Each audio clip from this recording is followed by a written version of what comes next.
Hello and welcome to What the Tech from Boast AI, where we talk with some of the brilliant minds behind new and exciting tech initiatives to learn what it takes to tackle technological uncertainty and eventually change the world.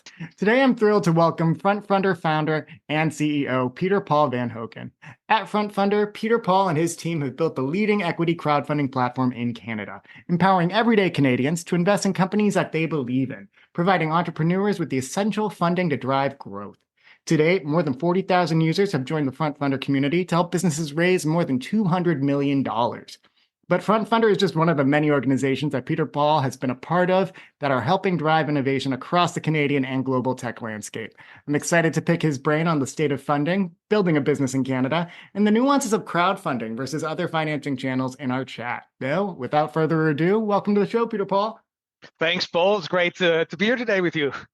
Awesome. I'm so happy. Thanks for the warm introduction.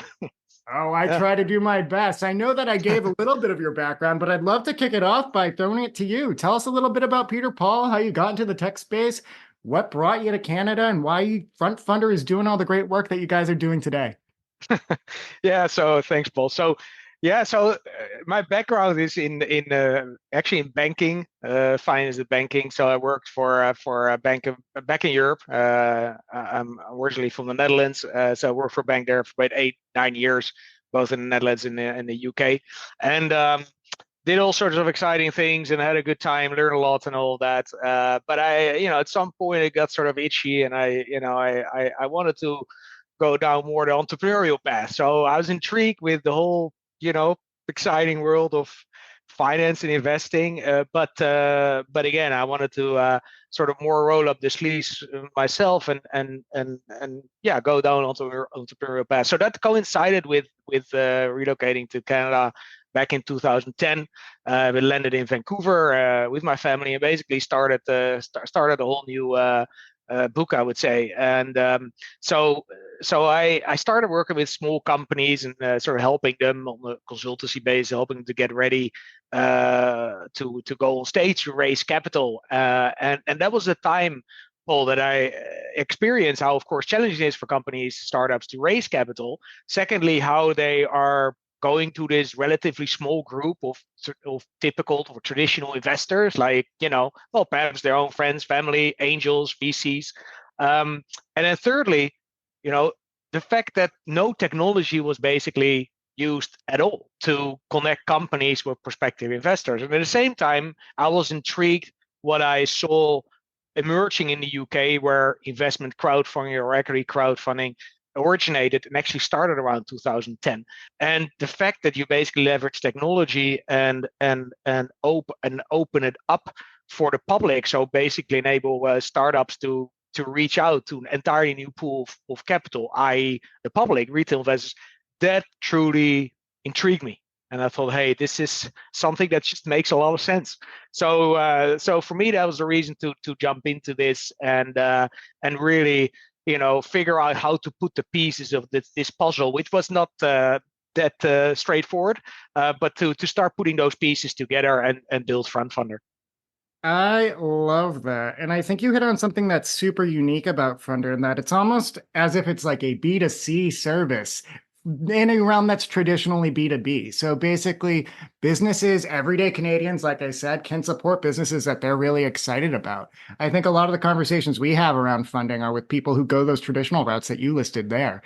It's VC funding, so it'll be very much a B2B conversation. You're talking about how we can sync up, what is our simpatico between our teams, things like that. But this lets people on the ground get into the startup game, more or less. And folks who have that same itchiness that I think you were maybe feeling when you were in the EU and wanted to go down that entrepreneurial path, this is a way for them to start getting involved. And I think that is so cool.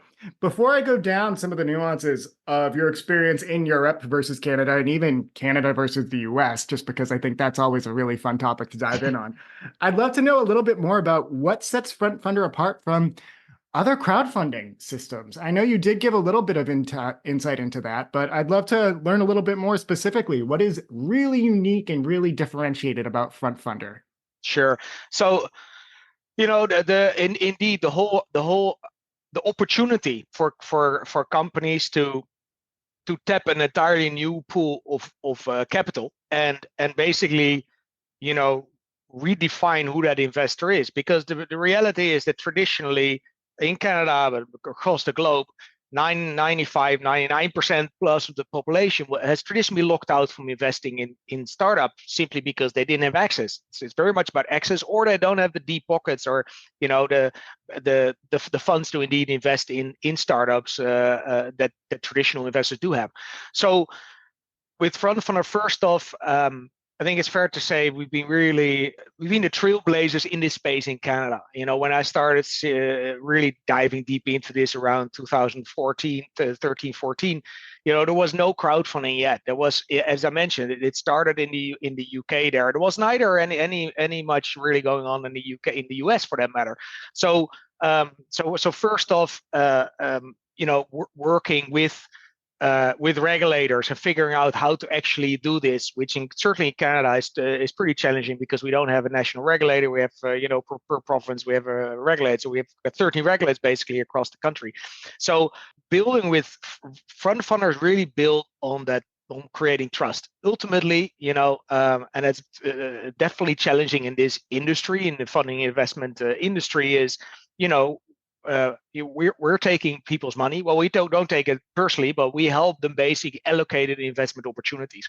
And so to do that properly, and certainly because these are typically earlier stage companies that obviously have a higher risk, people need to know what those, as best as possible, what those risks are. And we really build our company on creating a trust, transparency, and simplicity, and just tell prospective investors, tell our customer, client, investors, basically, as best as possible, inform best as possible, what the story is, and then it's up to them to inform themselves and to invest. So first off, it's creating that trust brand, and we've really been working hard over the years to establish that with FrontFundr. Secondly, you mentioned in your intro, we are Canada's leading platform, and we've done over 175 successful campaigns. So that trust brand, and building a community, and bringing exciting companies to the platform that fit on the platform. So for us, it's not like just listing anything that comes to us like a Craigslist. No, we really want to add value on both sides of the marketplace. We want to truly help companies to mobilize their community and raise capital, and at the same time, we want to offer the general public, Canadian public, the opportunity to invest in exciting opportunities. And so really, I would really I see FrontFundr as a curated marketplace where we list companies that we believe we can help, and if we can't, we will not list them because we won't be able to help them, and at the same time offering exciting opportunities to investors. That's fantastic. I like how you would nail down too. It's the trust, it's the transparency, but also it's the simplicity. Obviously, it's not a simple process that goes into vetting the customers that you're going to be working with and the people who are on this curated marketplace. But for users, it is a simple process to start getting involved, I think, compared to what, at least from my perch, I'm in marketing, I'm not an angel investor myself. It seems like it would be an impenetrable arena to get started in, or even just to get a taste of it. So I love that FrontFundr has nailed down kind of those 3 tenets, but there's obviously so much more into it. You had alluded to this a little bit too, but broad question, why Canada, I guess? What made the opportunity so unique in Canada, and why did you want to build FrontFundr here, and what has that been like, I guess? Yeah, that's a great question. And so just to be very clear, I did not come to Canada with the idea like I'm gonna build a platform called FrontFundr and democratizing investments in the private markets. I really came to Canada because me and my wife were excited about moving to new. My wife's originally British, I'm Dutch originally, and go somewhere new. And Canada is a great country, great opportunities. And so that was for us the reason to basically literally jump across the pond, if you like, and then working, as I mentioned earlier, working with startups in Canada, particularly in Vancouver, where we landed, is when I recognized this opportunity, I thought, this is really exciting. This is also something very much needed, and perhaps particular in Canada, where if you look at the traditional funding source, we talked about angels and VCs. per annum, it's around 350 million, in that range, compared to tens of thousands of the companies looking for capital. So addressing that two-sided market problem that's also existing in Canada, but particularly, I see an opportunity here to to help companies and entrepreneurship, innovation. That's really what we really want and need here in Canada, right? And so to attract those entrepreneurs and to help them get access to capital to build and grow their businesses, and in the meantime innovate, create jobs, all of that, that's really like that's an overall mission that I see for FrontFundr as well. And have I picked a country, Paul, where where it's a slam dunk to put this together? Probably the opposite. As I said, it's been certainly from a regulatory perspective challenging, and perhaps in general these are risky investments. So you to get a Canadians excited about, hey, you can participate here, but do it while informing yourself and by making sort of rational investment decisions. And that's been quite definitely a task, but a very challenging but also very rewarding journey so far for me and for FrontFundr. Absolutely. I mean, there's so much that I relate to from what you said. I think from a regulatory standpoint, it might not be an ideal scenario, what's going on in Canada, but just speaking about the ecosystem in Vancouver specifically, too, it might be recency bias because so much of our team is literally right now participating in Vancouver Startup Week activities. We've been high-fiving tons of folks in the ecosystem, but I'm so impressed every day when I'm talking to new founders on this show or even just Boast clients, just how hungry everyone is in Canada. And it's not that we lack that here in the States, but I mean, I'm kind of an example of it. I'm based in Boston. I'm not actually in Canada right now.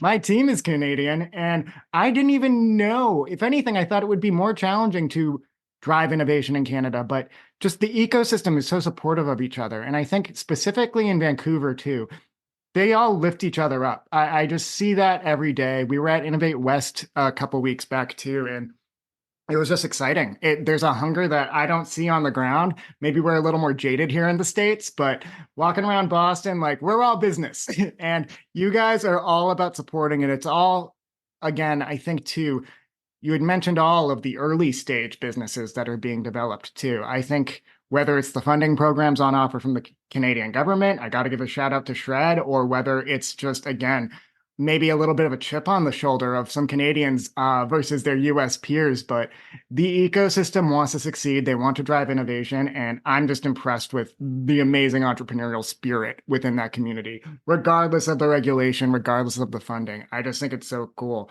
And we've seen that firsthand with the FrontFundr team too. We did a webinar about 2 weeks ago with Jaden Pereira, who's on your team. Yeah. I know that me and Trieste on your team have become great friends trying to map out some more co-marketing activities, but just that kind of, I think, partnership with members of the ecosystem. It speaks so many volumes about what a different kind of organization FrontFundr is versus ones that are just pushing a platform out there, for instance. You guys are really saddling up with the community. So I just think that's great and wanted to really emphasize that. And Well, I now, appreciate it.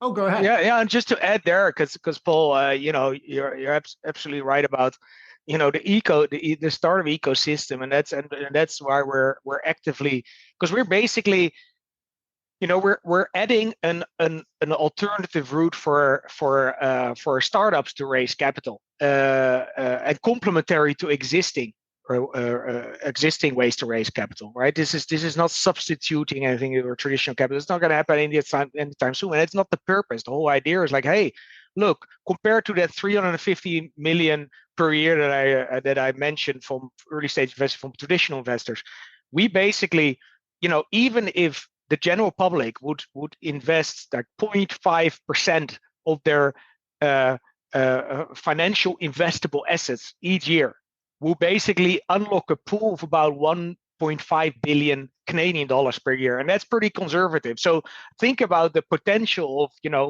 unlocking so much more capital for these companies to grow. And then your comment about the ecosystem, that's why we are very active in ecosystem, certainly know that we've proven we can execute and build our track record, with other players in the ecosystem, with accelerators, incubators, with other funds, and also, of course, the recent partnership with Boast. We're really excited about. It's all the different ways of funding for companies, and to bring that together is that's truly helping the startup ecosystem. Yeah, and I know in one of your earlier answers, you had mentioned puzzle building or putting together puzzles and how like that's a fun challenge, I think, for people who have an entrepreneurial spirit. I think funding a startup in Canada, it's almost like puzzles. You're not going to have one piece, like you had said, that's going to cover all of your funding. Crowdfunding is going to be one piece of a larger capital strategy, just like shred funding is going to be one piece of your larger capital strategy. But again, tap into those ecosystem partners because you need that diversified capital strategy to capture the growth that you want. If you're beholden to a single source, you're locked in, you're handcuffed to that source, and you will go wherever that takes you, which could be good, could be bad. But it's also, again, it's a benefit to ask not for help, but just for support across the community too. And I think that you're better off in the long run when you have that. It's almost a little bit of that R&D too. You're getting that proof point from potential customers in some cases. If they're willing to help fund your innovation to get your business off the ground, that's part of the research that you need to be doing to make a solution in the market. And again, you gotta do some puzzle building to make a capital strategy that's bulletproof. No capital strategy is going to be bulletproof. Market conditions are always going to impact what you're able to do, but fortifying yourself against that, looking into crowdfunding, looking into angels if you're fortunate enough to have them, leveraging government funding. It's all things you need to do, and it's all things that you can't do on your own either. So you really need to leverage those resources.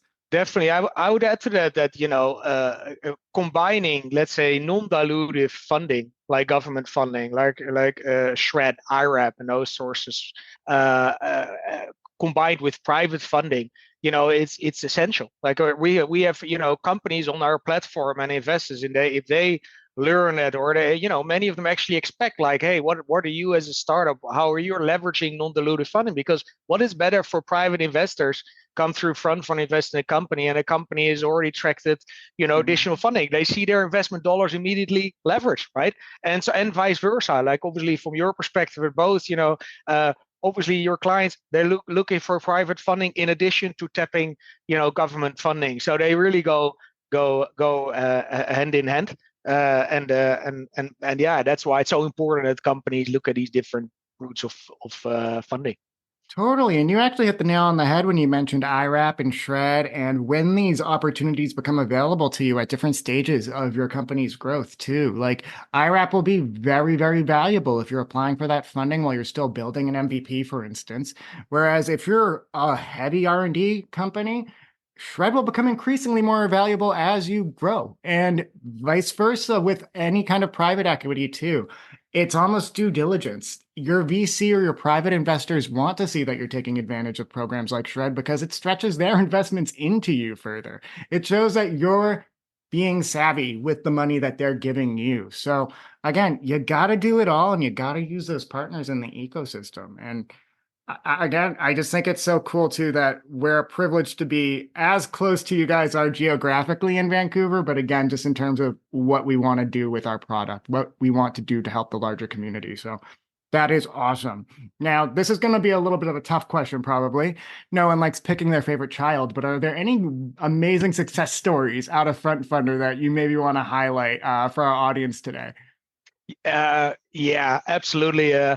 We obviously have had a number of success stories on the platform, but one that's really exciting to highlight, also because it's very recent, is a company called Blossom Social. And so they recently raised on FrontFundr. Blossom is basically a community in investing app, so really sharing information, and so it's really all driven through their app. And they build an amazing community of over 100,000 users. And they actually, and this is interesting, they, prior to raising FrontFundr, they also raised from VCs. So they recognize the opportunity, like, hey, we've got all these users, customers. What if we turn those customers also in investors in the app they're already using, right? So that's where we started the conversation with Blossom. So they raised on FrontFundr, opening it up to their own community and the FrontFundr community, which now over 40,000 users, as you mentioned earlier. And so with the Blossom campaign, was a great success. They hit multiple records. Not only did they basically in the first 24 hours raise over 500,000 for over 450 investors. They also had the shortest campaign ever on FrontFundr. They raised 1.3 million in just in 3 days. And so that was another record. And also good to mention here, over 80% of the investors in Blossom were retail investors. These are also younger investors wanted to invest smaller amount, and so it's a great example of opening it up really to the audience, and everybody was basically able to invest in the company. So yeah, so Blossom Social has been a really a great success. We're very excited about, and it truly demonstrates the power of raising from the public. That is so awesome. Blossom Social. Just want to say that again and make sure that anyone listening will look them up because that is an awesome success story. It actually had me thinking about a founder we had on the podcast about a month ago, Peter Montiza from MyArc. He took a very similar approach. He was actually, like I had mentioned earlier, talking to customers early to figure out what the solution was going to look like. And he eventually turned those customers into initial use cases, but investors too. His was about people who are helping with physical health. So like social influencers who are working, they're coming up with their own business and he provided a platform to help them with that. And now they all have equity in that platform and they're all benefiting from its growth. And I know that's not a one-to-one, but I love when folks engage with their community early because I think that's how you really unlock those record success funding rounds, for instance, because you have those people close at hand who actually have the interest in helping you get that. So that is so cool. Yeah, you actually touch on a great point, Paul, is that, the idea, democratizing investing, and that word is often used these days in the private markets, but the whole idea that you empower the public to invest in companies that offer solutions for problems that really, well, can change the world. Now people can literally become part of that. They can vote with their investment dollars because say, hey, I like this company is addressing a problem. I like to see this company succeed, and I can do that by actually supporting them by investing in them. And of course I can then also share in the potential upside of this company as it creates success.